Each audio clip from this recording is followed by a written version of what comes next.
Thank you, Chair, and thank you, Minister, for taking this topical issue today on behalf of myself and Deputy Owen Murphy, whose area is in the centre of our consistency.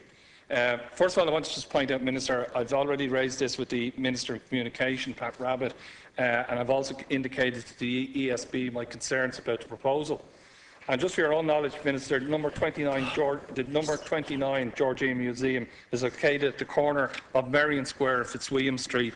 It's currently ranked the 14th out of over 200 attractions in Dublin on TripAdvisor website. The museum at present has excellent opening hours, operating all year, and provides guided tours to tourists and citizens who want to see what a Georgian household was like in the 19th century for a small fee of €6. Visitors' numbers have rose by 10% in 2012 because of the interactive guided tour, not despite them. The building was first occupied by Mrs. Olivia Beattie, the widow of a prominent Dublin wine merchant. The visiting the house gives young and old alike a chance to experience what life is like for the fortunate who lived in such elegant townhouses and the less fortunate who worked in them. The ESB has used the building from 1928.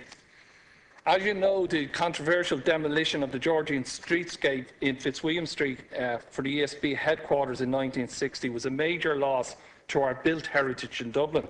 The ESB committed to restore number 29 in the 1980s as a condition of development of office blocks facing onto Beggar Street and James's Street East. The expedition is a partnership between the ESB and the National Museum of Ireland and has played an important role since 1991 in making accessible the history of the late Georgian in Dublin. The ESB wants to downgrade the museum to seasonal opening hours without guides, which would destroy the unique attraction. And we currently have savings of just over 250,000. In the year of the gathering, we are seeking to improve our visitors. It would be disastrous to cut opening hours from 6 days, which is Tuesday to Sunday, 49 weeks a year, interactive guides offerings, to an unguided 5 days, 7 months, April to October, offering, and many feel it would lead to the eventual closure. For example, March is one of the busiest tourist days times and for St. Patrick's Day, and the museum would be closed next year when the parade, when thousands of tourists would be in town.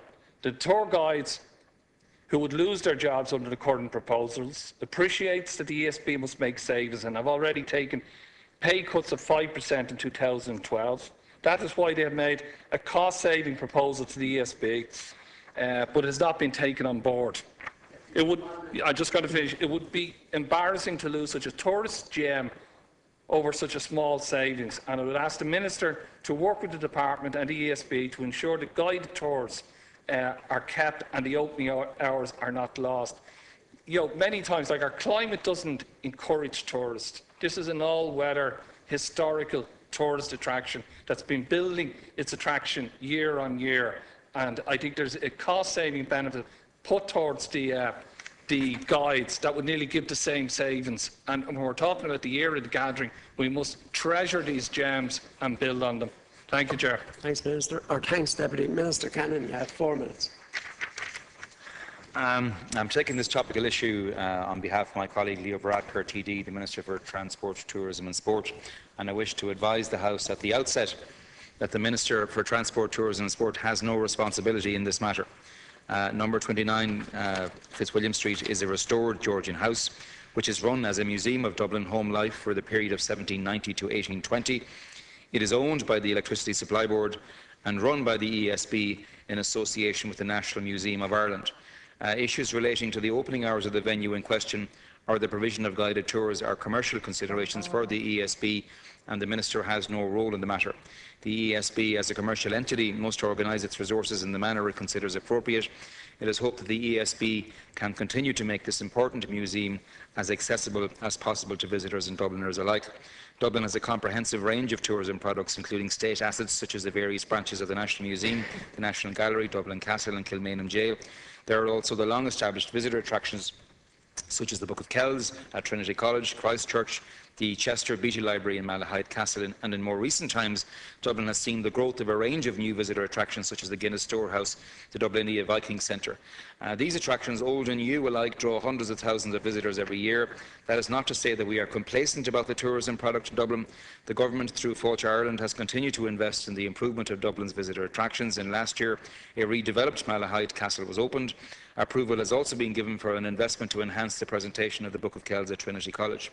And to ensure that visitors really can get the maximum value from Dublin's tourism assets, a special walking trail is currently being developed through some of the top cultural and heritage sites of the city centre, running across the city from College Green to Kilmainham, and to be called the Dub Line. It will give tourists greater accessibility to Dublin past and present. Dublin's location is also a natural advantage, which is now being fully utilised as a tourism asset. As a coastal destination on the edge of the countryside, Dublin can be a city where visitors can engage in city-type activities, such as museums and shopping, but can also avail of an exciting array of water activities and outdoor pursuits in close proximity to the city. We want to utilise Dublin's natural attractions, and will be doing so by marketing the city as Dublin Plus, a city that's both urban and rural, and that's for both night and day. The role of technology is now of major importance in bringing a city to life for the modern visitor, and last month a new app was launched as part of the Discover Ireland campaign to further enhance the experience of those who come to Dublin. The new app utilises the latest in GPS and camera technology to allow tourists to become their own guide as they navigate the city's attractions. In a further enhancement to the technology assets available to tourists, free Wi-Fi connections are provided at our main tourist offices. All of the larger Dublin hotels are also hosting a significant amount of North American business, with some hotels observing particularly strong levels of US visitors. There was across all hotels a good strong mix of increased domestic, Northern and UK visitors also. Many of the most popular hotels were at 100% occupancy, an increase of their 2012 performance, which was considered excellent at the time. The figures in tourism in general indicate the strength of the Dublin tourism product and reflect the quality of the support being provided by the government to the tourism sector in the capital, and we look forward with great anticipation to a strong overall performance for tourism in Dublin for 2013, based on the quality and the range of Dublin's visitor attractions and the continuing success of the Gathering Ireland initiative. Deputy Humphrey, you have 2 minutes for a supplementary. Well, can I say, Minister, the first response to that? I'm actually very disappointed with the response. For starters, DSB is a semi-state company, and that has all the signs of a typical civil service answer. And I don't mean any personal criticism, because I'd imagine you'd just seen the response before you walked into the chamber. The best value we have and the biggest tourist attraction we have in this country is our people. And to downgrade this Georgian museum, North 29, to an interactive would actually lose the meaning. To be able to have that interactive with a person, to tell them the history of the house, to tell them who lived in what room, and to have that discussion, whether it's in English or Irish or French. And these are very skilled tour guides that take real personal pride in the work they do. And they also acknowledge the great work that the ESB done.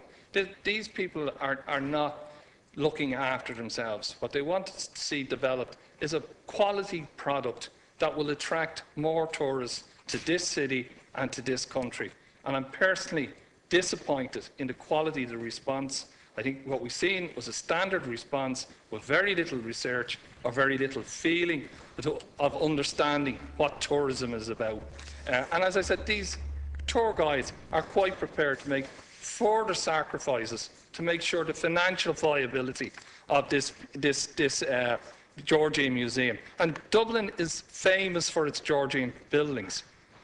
Not to have a building where it can be explained how people and families really lived in those houses, and where people also served in not too good circumstances. Minister, I would ask you to go back and talk to the Minister. I believe a workable solution can be found. I believe the staff are more than willing and able to engage. I believe this is a unique product that interprets Georgian living conditions of the time. It's a product that must be protected and developed, not just for the staff that are there, but for the tourism brand and for the number of tourists that can be attracted to this city. Thank you, Lescan Coram. There's 2 minutes remaining, Minister. I appreciate the concerns expressed by the Deputy, and they're valid concerns, certainly.